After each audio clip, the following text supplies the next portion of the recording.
It's PAX Unplugged 2019, and of course, we're here. Now, one of our favorite companies, Restoration Games, likes to return to old games, bring them into the modern era, and they're returning to quite a big one, and you got the chance to try it out with Return to the Dark Tower. That's right. So the original game, of course, just Dark Tower. Never had the chance to play it myself back in the day. Never heard of it, in fact. But it was a game that has a big electronic tower that lights up and talks to you and gives you quests and stuff. This one also has a big tower that lights up, but it also interacts with an app on your phone. So this was kind of an early prototype build because this game is coming to Kickstarter in January.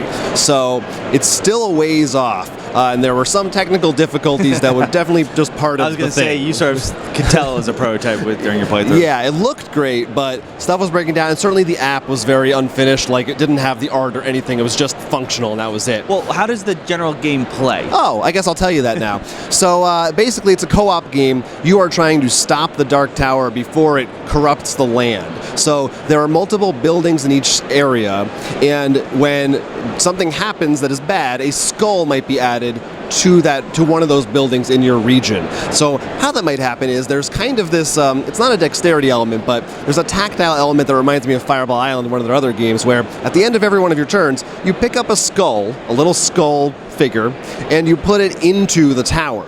Now, it might fall out the bottom, and if it does, you got to put it on a building.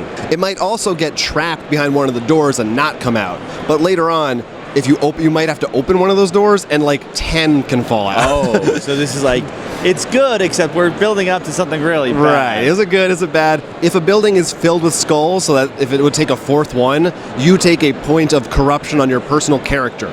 If any character would get 3 corruption, the game is over. You lose. So it's very much one of these management games where you're dealing with enemies on the board and worrying about everyone surviving and keeping things clear of hazards. Also, there are quests.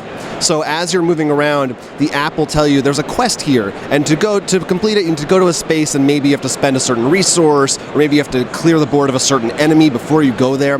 But those quests will disappear after a certain amount of time, and you don't always know what that amount of time is.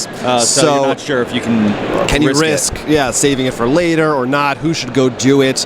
Really interesting stuff. What it reminded me of most in the way that the app worked was actually XCOM, the board game. The way that it knows where things are and how many enemies there are, so it knows like how hard it needs to make it, how much more pressure it needs to put on you. So you kill off everything there. Well, guess what? Right, yeah, right. Here you go. There's events and stuff that are really thematic and cool. And I also like that the board is pretty big and there's a big tower in it, so you can't really like see around the whole map. So each player is kind of in charge of their own section of the board. I mean, you can move around anywhere you want, but at least at the start, you're kind of worrying about one region, which makes you feel specialized. Full game, or like we just played a couple of rounds. It takes place over months, and you don't know how long a month is. It's like between 2 and 4 turns or something like that, so it might change. But I can definitely see how the final game of this will be something really cool and special. It's the kind of thing that I really like, the co-op elements with the app and this very thematic centerpiece that it lights up, it opens, it rotates, stuff spins around. I like they're really remaking this whole, like, all those pop-up, games. They're trying to actually make them a bit more gamey now. Yes. But now that they also have Fireball Island, they need to do a thing where, like, okay, take the marbles from Fireball Island and drop them into the tower. A crossover. Yeah. This, I will say, I think is definitely gamier than Fireball Island. That's definitely a casual game that anybody can play. It's not super complex, but it's more on the more hardcore side that you're working together, you're managing resources, you have all those different powers, you can upgrade in different ways, different abilities. The combat is even really interesting, the way that you fight, like bad things happen, but if you have advantages, you can lessen those bad things. Okay. It's a lot of very unique stuff, so I'm really looking forward to this one. I'm hoping that, like Fireball Island, they will be able to keep the price down on this because it looks like it could be expensive. Would it be worth it for the box quality? They've already said they are not ever going to do that box again because they got way too much flack about it. They're only doing standard board game boxes from now on.